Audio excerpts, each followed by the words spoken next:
Hello students, biomolecules का हमारा ये लास्ट लेक्चर है। आज हम 3 टॉपिक पढ़ेंगे। फर्स्ट है एंजाइम्स, सेकंड है विटामिन्स और थर्ड है न्यूक्लिक एसिड्स। तो आप सबसे पहले हेडिंग लिखेंगे एंजाइम्स। आज के लेक्चर की फर्स्ट हेडिंग क्या है? एंजाइम्स। और इसकी डेफिनेशन आप मेरे साथ साथ लिखेंगे। लिखो भाई, enzymes are proteins that act as biological catalyst.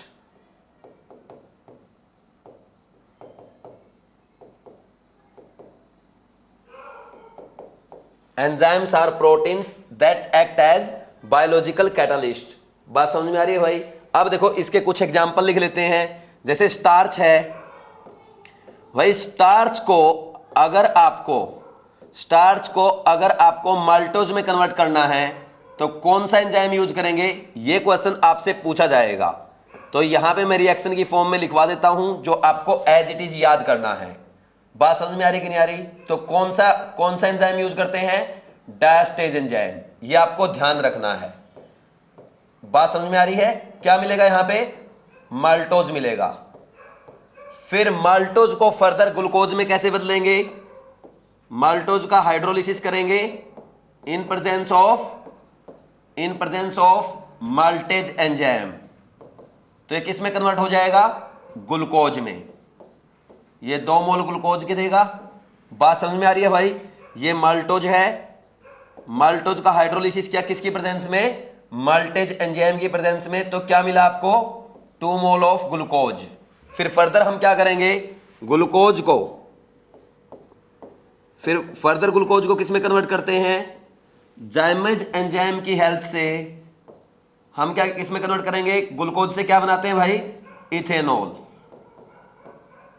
Ethanol के 2 मोल बनेंगे और 2 मोल CO2 गैस के रिलीज होंगे। बात समझ में आ रही कि नहीं आ रही? तो आपको ये एज इट इज याद करना है। क्वेश्चन क्या पूछा जाएगा भाई?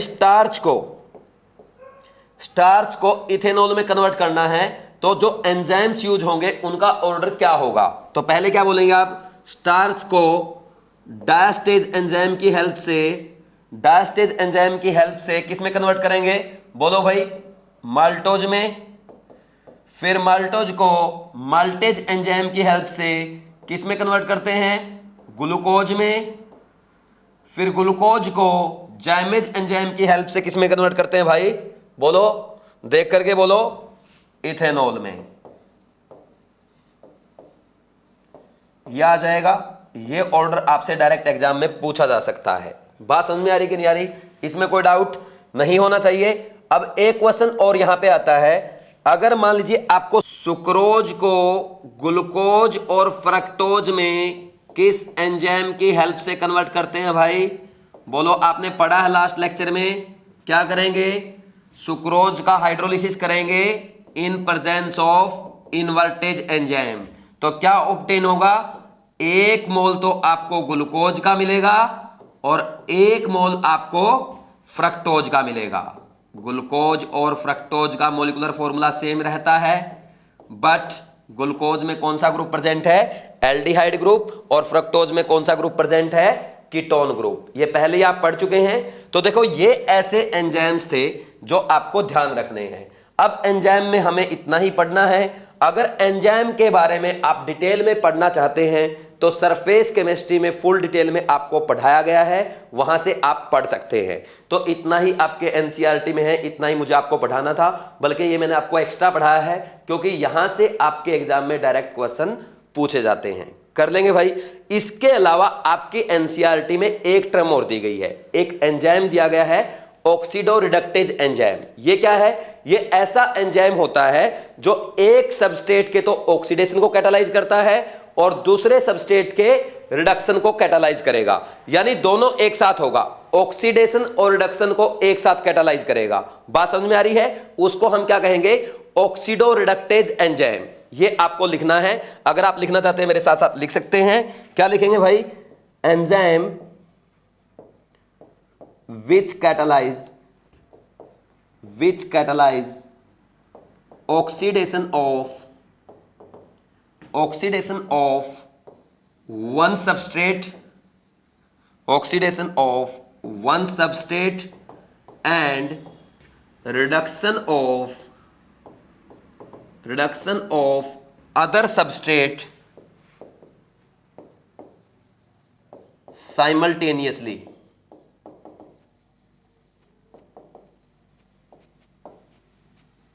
is known as oxidoreductase enzyme. Oxidoreductase enzyme. ठीक है भाई। और सभी एंजाइम में एक सफिक्स हम यूज करते हैं। क्या सफिक्स रहता है वो? Ase, ASE। जैसे आपने क्या पढ़ा भाई? क्या क्या पढ़ा?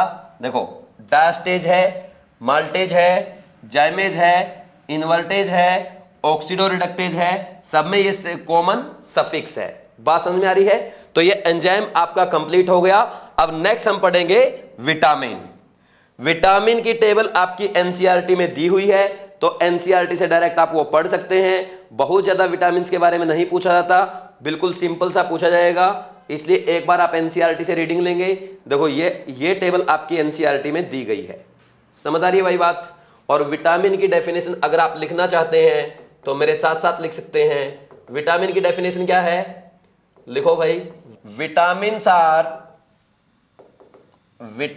Are organic compound required in diet in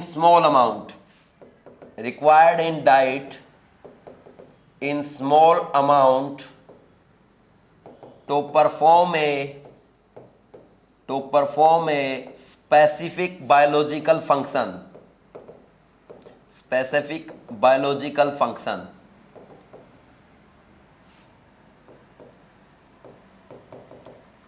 for maintenance of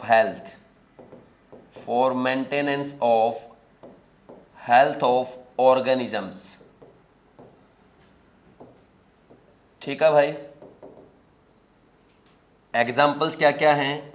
vitamin A है, vitamin A, B, C, D, E and के।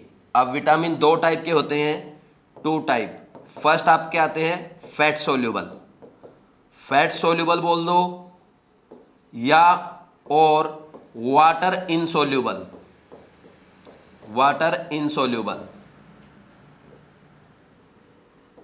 एग्जाम्पल कौन से हैं? Vitamin A, D, E and के, ये वाटर इनसोल्यूबल विटामिन है। यहां से डायरेक्ट आपसे क्वेश्चन पूछा जाएगा कौन सा वाटर इनसोल्यूबल है या कौन सा वाटर सोल्यूबल है। तो वाटर सोल्यूबल के एग्जाम्पल कौन से आएंगे? वाटर सोल्यूबल के एग्जाम्पल कौन से हैं? बी एंड सी। तो बी एंड सी विटामिन जो है ये वाटर सोल्यूबल है, ये वाटर में डिजोल्व हो जाएंगे और यूरिन के थ्रू बॉडी से बाहर आ जाते हैं। तो इसलिए लगातार डाइट में आपको विटामिन बी और सी की सप्लाई कंटिन्यू देनी पड़ती है। बात समझ में आ रही कि नहीं आ रही? तो यहां पे क्या लिखेंगे? यहां पे लिखेंगे water soluble vitamins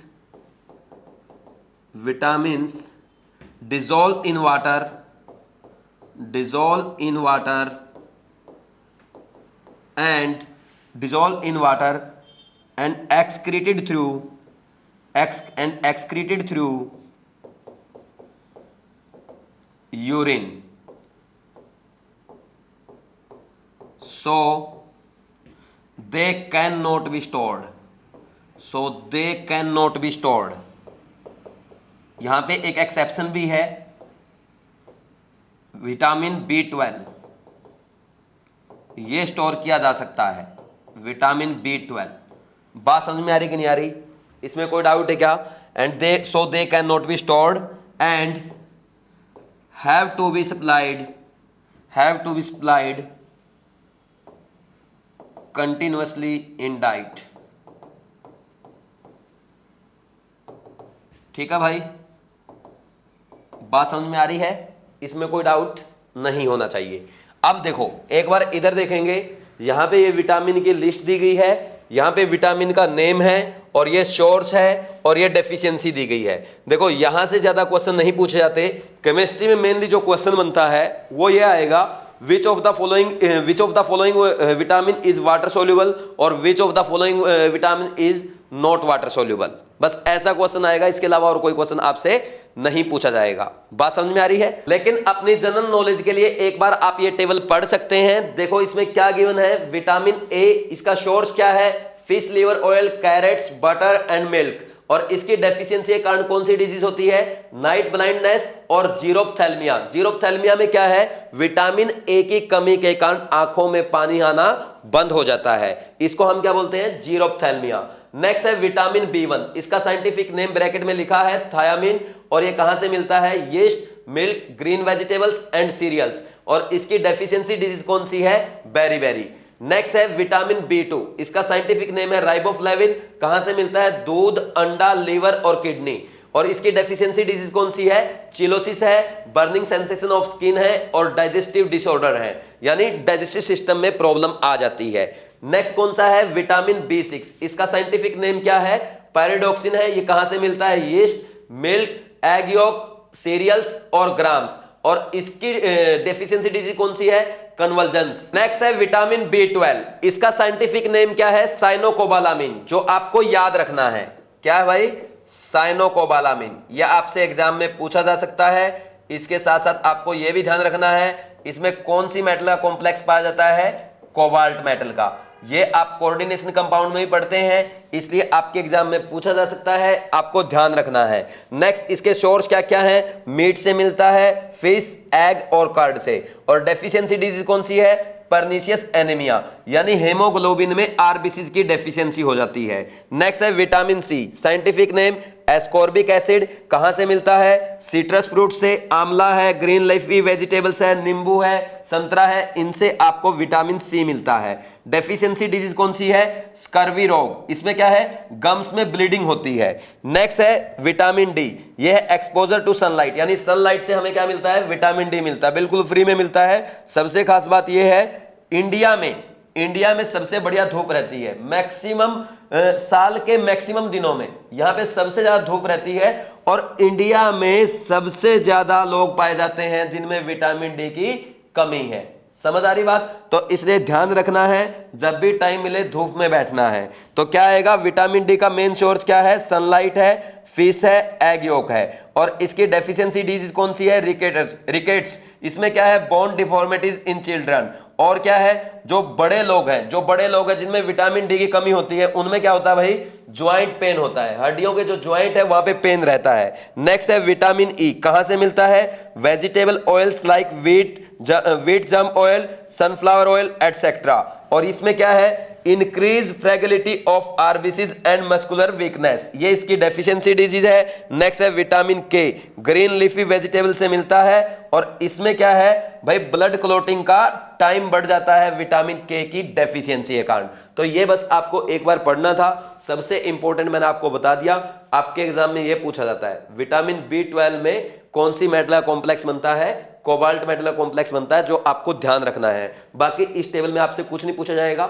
main question जो विटामिन से आपके एग्जाम में पूछा जा सकता है वो क्या है भाई, ये दो टाइप के होते हैं, एक तो फैट सोल्यूबल या ऐसे बोल दो वाटर इनसोल्यूबल। वाटर इनसोल्यूबल में कौन से आएंगे, A, D, E and K, और फैट्स वाटर सोल्यूबल कौन से है, B एंड C। बस आपको ये दो पॉइंट ध्यान रखने हैं, B and C water soluble, E, D, E and K water insoluble. बस ये दो पॉइंट मेन है जो आपको नोट डाउन करने हैं, यही केमिस्ट्री में आपसे क्वेश्चन पूछा जाता है। जल्दी से लिखो, फिर नेक्स्ट हम आगे पढ़ेंगे nucleic acids.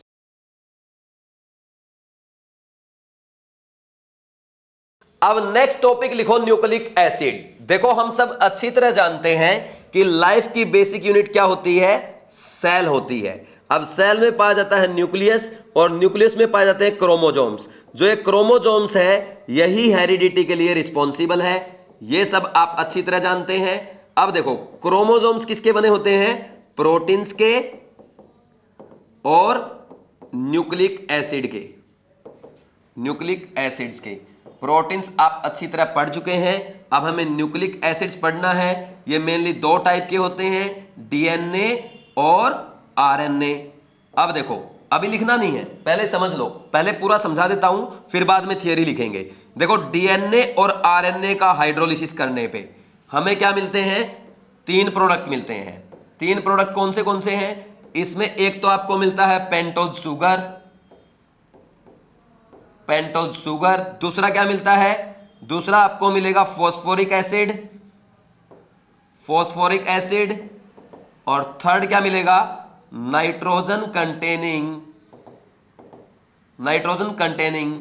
Heterogeneous cyclic compound,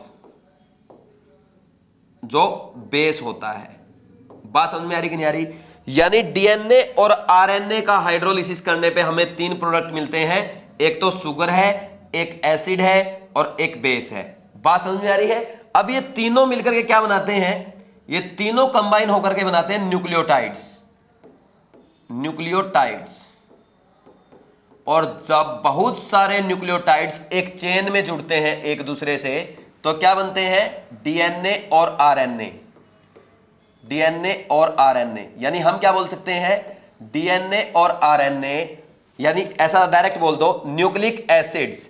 nucleic acids are long chain polymers of nucleotides, so they are also called polynucleotide. बात समझ में आ रही कि नहीं आ रही? बोलो भाई, कोई डाउट है क्या? समझ आ गया? अब वन बाय वन हमें क्या करना है? अब इनके स्ट्रक्चर देखने हैं। सबसे पहले हम क्या करेंगे? पेंटोज का स्ट्रक्चर देखेंगे, फिर फॉस्फोरिक एसिड का स्ट्रक्चर आपको पता ही है, फिर हम इन बेसिस के स्ट्रक्चर देखेंगे, फिर इसके बाद इन तीनों को कंबाइन करके हम न्यूक्लियोटाइड्स बनाएंगे, और फिर एक डाई न्यूक्लियोटाइड का स्ट्रक्चर पढ़ेंगे, फिर डीएनए का डबल हेलिकल स्ट्रक्चर पढ़ेंगे। इतना अपने को आज पढ़ना है, यही आपके एनसीईआरटी में दिया गया है, इतना ही काफी है। ठीक है भाई? अब सबसे पहले हम हेडिंग लिखेंगे, क्या लिखेंगे? Nucleic acid. जितना आपने अभी पढ़ा ये आपको मेरे साथ साथ लिखना है। इसमें फर्स्ट पॉइंट क्या लिखेंगे? फर्स्ट पॉइंट लिखो, chromosomes present in cell nucleus are responsible for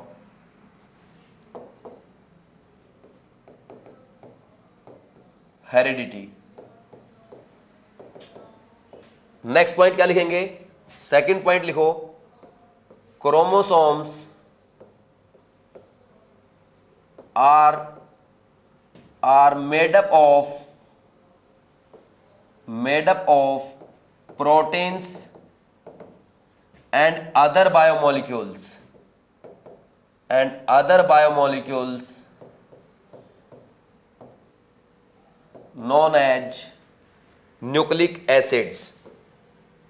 known as nucleic acids, these are mainly of two type। कौन सा है भाई? DNA and RNA. Full form लिखेंगे, deoxy ribo nucleic acid, deoxy ribo nucleic acid, DNA and ribonucleic acid,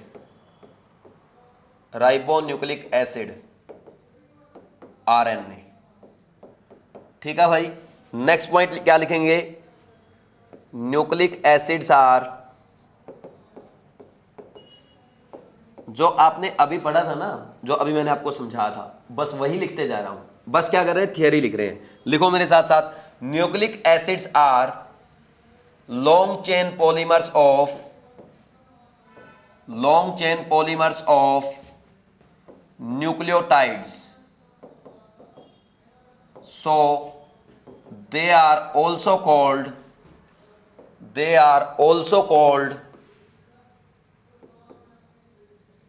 polynucleotide।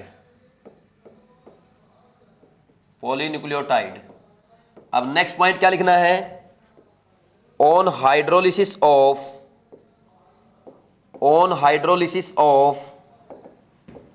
DNA और RNA, three products are obtained। That is first क्या है भाई, first है पेंटोज शुगर, सेकंड क्या है, second क्या है भाई, फॉस्फोरिक एसिड, और थर्ड क्या है, थर्ड क्या मिलेगा, nitrogen containing heterogeneous cyclic compound called base. बात समझ में आ गई भाई, यही पढ़ा था अभी हमने, यही समझाया था मैंने आपको, बस यही लिखते जा रहे हैं। अब नेक्स्ट क्या लिखेंगे, नेक्स्ट सबसे पहले आएगा आपका पेंटोज शुगर। देखो भाई, पेंटोज शुगर की अगर बात की जाए तो सबसे पहले आप लिखेंगे आरएनए में। तो आरएनए में कौन सी पाई जाती है, आरएनए में पाई जाती है बीटा डी राइबोज। तो इसका स्ट्रक्चर क्या होगा, ये इसका स्ट्रक्चर है, यहां पे ये इसका स्ट्रक्चर बनेगा,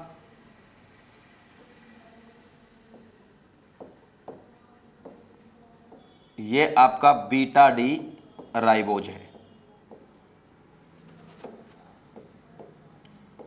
ठीक है भाई,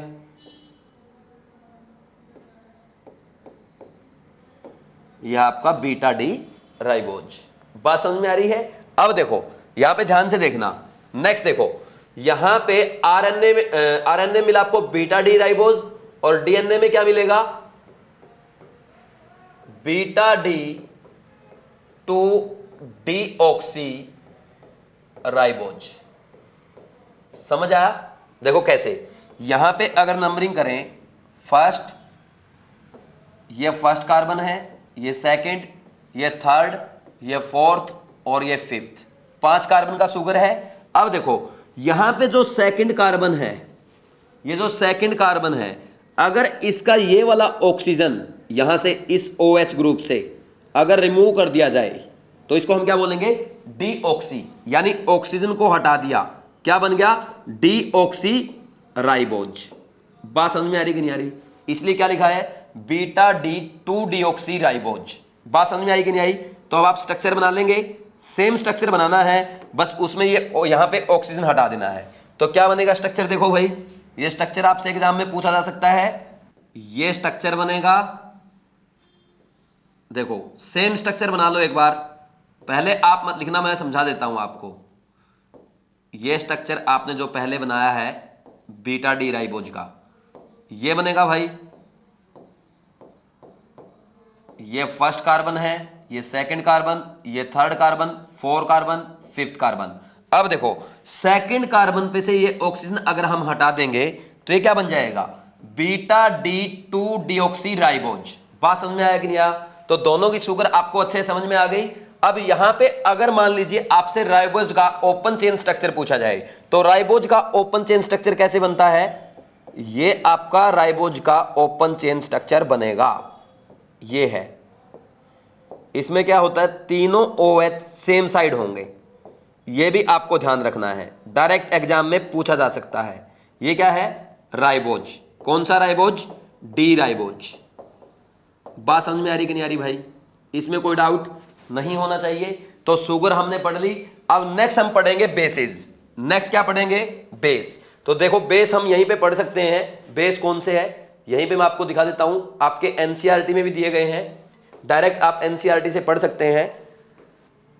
यहां पे आपके बेस होंगे ये वाले, ये आपके 5 बेसिस हैं जो डीएनए और आरएनए में पाए जाते हैं। इनके स्ट्रक्चर एनसीईआरटी में भी दिए गए हैं, आप एनसीईआरटी से देख सकते हैं और नोट डाउन कर सकते हैं। अब देखो भाई यहां पे कौन से हैं, एडनिन है जिसको हम ए से रिप्रेजेंट करते हैं, ग्वानिन है जिसको हम जी से रिप्रेजेंट करेंगे, साइटोसिन को सी से रिप्रेजेंट करेंगे, थायमिन को टी से रिप्रेजेंट करेंगे, और यूरासिल को हम यू से रिप्रेजेंट करते हैं। अब देखो यहां पे सबसे इंपॉर्टेंट पॉइंट क्या है भाई, सबसे इंपॉर्टेंट पॉइंट ये है, डीएनए और आरएनए दोनों में 3 बेस कॉमन है, और वो कौन से है, एक तो एडनिन है, ग्वानिन है और साइटोसिन है। ये दोनों में ये 3 बेस कॉमन है। डिफरेंस कहां आता है, फोर्थ बेस का डिफरेंस आएगा।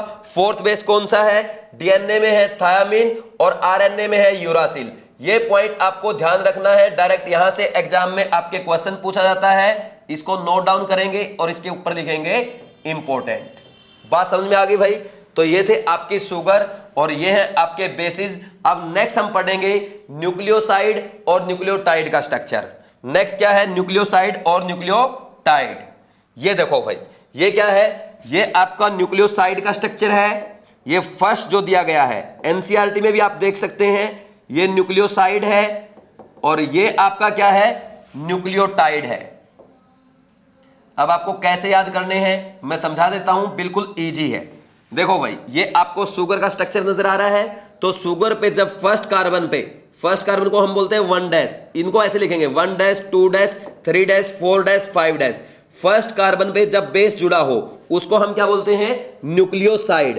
फर्स्ट कार्बन पे 1 पे शुगर के 1 पे जब बेस जुड़ा हो उसको क्या बोलते हैं? न्यूक्लियोसाइड। बात समझ में आ गई? और न्यूक्लियोसाइड के 5th कार्बन पे जब फॉस्फेट जुड़ा हो उसको हम बोलते हैं न्यूक्लियोटाइड। बात समझ में आ रही है नहीं आ रही? ध्यान से देखो, ये आपका शुगर है। शुगर में क्या है? 1 पे बेस है और 5 पे क्या है? फॉस्फेट है। तो इसको हम क्या कहेंगे? न्यूक्लियोटाइड। ये दोनों स्ट्रक्चर आपको ध्यान रखने हैं, आपसे एग्जाम में पूछे जा सकते हैं। अब देखो, ये जो न्यूक्लियोटाइड बना है, न्यूक्लियोटाइड क्या करेंगे? आपस में जुड़ते जाएंगे, लॉन्ग चेन पॉलीमर बनाएंगे, जिसको हम क्या बोलते हैं? पॉलीन्यूक्लियोटाइड या न्यूक्लिक एसिड्स। बात समझ में आ रही है? तो देखो ये कैसे बनती है। एक डाई न्यूक्लियोटाइड का स्ट्रक्चर आपको दिखाया गया है, एनसीईआरटी में भी है। देखो, एक तो न्यूक्लियोटाइड ये है जिसमें ये शुगर है, यहां पे ये आपका फर्स्ट 1 पे क्या है? ये 1 पे बेस है और आगे आप देखेंगे कि 5 पे क्या जुड़ा है? फॉस्फेट जुड़ा है। ऐसा ही स्ट्रक्चर नीचे दिया गया है, ये आपको साफ साफ नजर आ रहा है भाई। अब देखो, अब ये दोनों जुड़ेंगे और दोनों में क्या होगा? फोस्फोडाइजेस्टर लिंकेज। कौन सा लिंकेज है? फोस्फोडाइजेस्टर लिंकेज। जब आपके यहां पे पॉलीन्यूक्लियोटाइड्स बनते हैं, जो उनमें लिंक आता है वो क्या कहलाता है? फोस्फोडाइजेस्टर लिंकेज। ये कहां पे होता है? वे यहां पे जो 5 पे कार्बन 5 पे जो फॉस्फेट जुड़ा है वो नेक्स्ट शुगर के 3 कार्बन से जुड़ेगा। किसे जुड़ेगा? 3 कार्बन से। बताऊं कैसे जुड़ता है? यहां पे देखो, यहां पे इसका 3 और इसका फॉस्फेट आपस में जुड़ेंगे। बात समझ में आ रही कि नहीं आ रही? कोई डाउट है क्या? कर लेंगे ना भाई? समझ आ गया? ठीक है, तो ये आपको ध्यान रखना है। ये क्या बनता है? Dinucleotide. ये भी आपसे पूछा जा सकता है। आपसे मेन चीज क्या पूछेगा? मेन चीज पूछेगा लिंकेज। पहली बात तो इसमें कौन सा लिंकेज है? फोस्फोडाइजेस्टर। और कहां कहां है? 5 के फॉस्फेट और दूसरे शुगर के 3 के कार्बन के बीच में। बात समझ में आ रही कि नहीं आ रही? कोई डाउट है क्या? कर लेंगे भाई। ये आपका क्या हो गया? ये हो गया आपका डाई न्यूक्लियोटाइड। अब नेक्स्ट देखो, नेक्स्ट साइड में आपका क्या दिया गया है? डबल स्ट्रैंड, व्हाइट पेन से लिख देता हूं, double strand helix structure of DNA. ठीक है भाई, डीएनए क्या रहता है? डबल स्ट्रैंड होता है। और आरएनए क्या होता है? आरएनए आपका सिंगल स्ट्रैंड रहता है। इसमें आपको ये डबल स्ट्रैंड दिख रही है। बात समझ में आ रही है? अब देखो यहां पे क्या होता है, ध्यान दो। यहां पे क्या है भाई? एक दूसरी स्ट्रैंड के आपस में, जैसे इसका ग्वानिन और इसका साइटोसिन, इसका एडेनिन और दूसरे का थाइमिन, आपस में क्या करते हैं? हाइड्रोजन बॉन्ड करते हैं। तो आपको ये ध्यान रखना है, इन डीएनए, लिख देता हूं मैं यहां पे, आप मेरे साथ साथ लिखेंगे, in DNA hydrogen bond is formed between क्या आएगा? बोलो भाई, guanine and cytosine, G and C, और दूसरा किसके बीच में आता है? एडनिन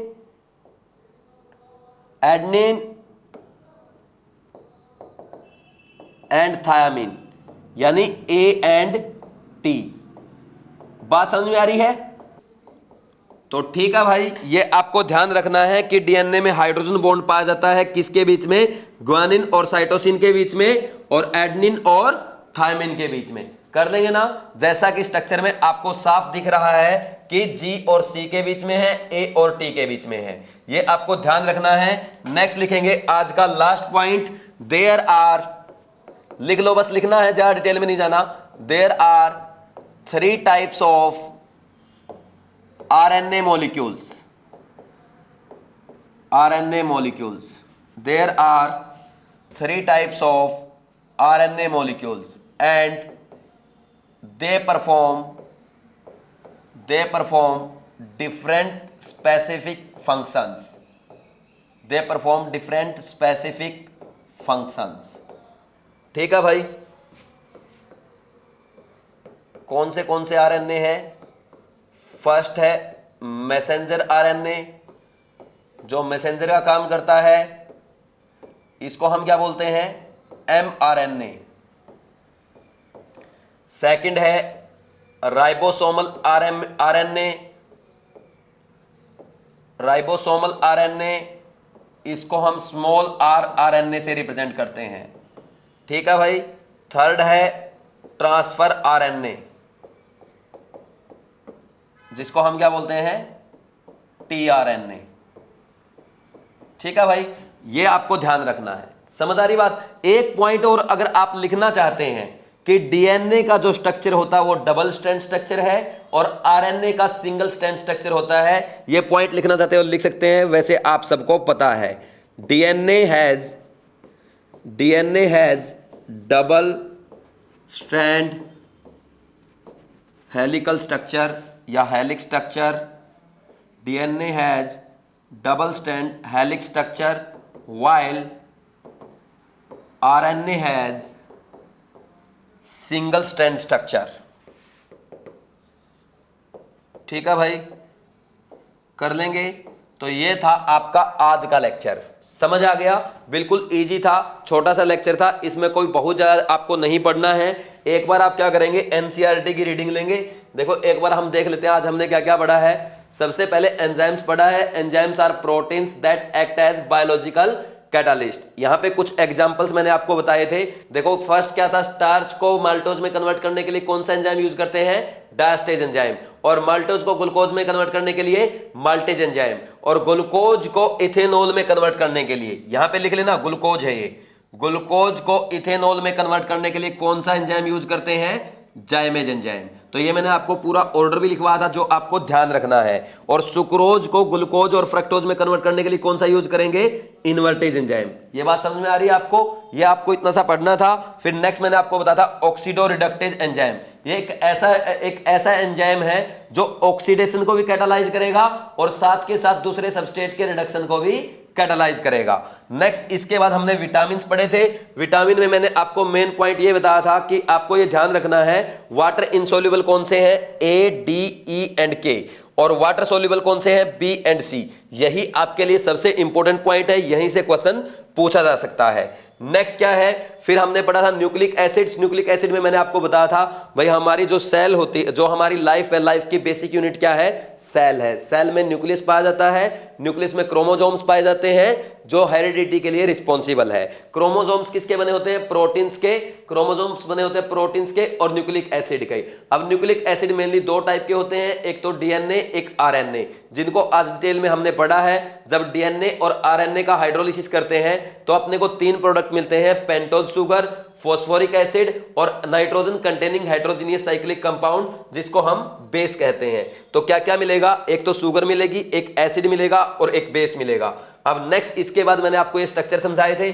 सबसे पहले पेंटोज शुगर मैंने आपको समझाई थी। तो कौन सी शुगर मिलती है यहाँ पे? आरएनए से मिलता है बीटा डी राइबोज। क्या मिलता है? Beta D ribose. और डीएनए से क्या मिलता है? Beta D2 deoxy ribose. बात समझ में आ रही है? ये देखो ये आपका बीटा डी राइबोज है। बीटा डी कैसे है? इसमें देखो ये OH और ये CH2OH दोनों सेम साइड है, इसलिए हम क्या बोलेंगे? ये बीटा फॉर्म है। बात समझ में आ रही है?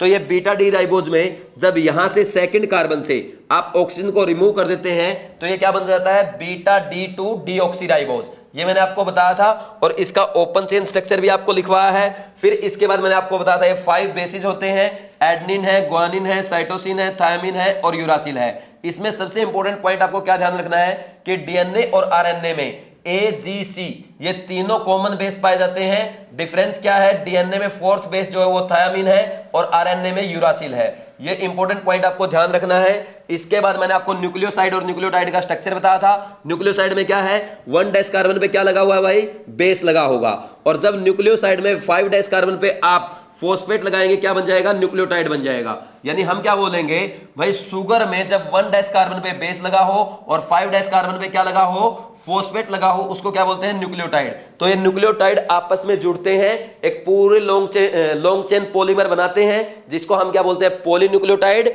या न्यूक्लिक एसिड। बात समझ में आ रही है। फिर नेक्स्ट यहां पे आपको डाई न्यूक्लियोटाइड का स्ट्रक्चर बताया गया था, जिसमें ये देखो आपको साफ साफ नजर आ रहा है कौन सा लिंकेज पाया जाता है, फॉस्फोडाइजेस्टर लिंकेज। ये आपको ध्यान रखना है। फॉस्फोडाइजेस्टर लिंकेज किसके बीच में पाया जाएगा भाई, ये C3 डैश, ये 3 dash carbon and 5 dash carbon के बीच में। एक न्यूक्लियोटाइड का कौन सा कार्बन है, 3 डैश कार्बन, और एक का कौन सा है, 5 डैश कार्बन। ये आपको ध्यान रखना है। तो ये फॉस्फोडाइजेस्टर लिंकेज है, ये डायरेक्ट आपसे एग्जाम में पूछा जा सकता है।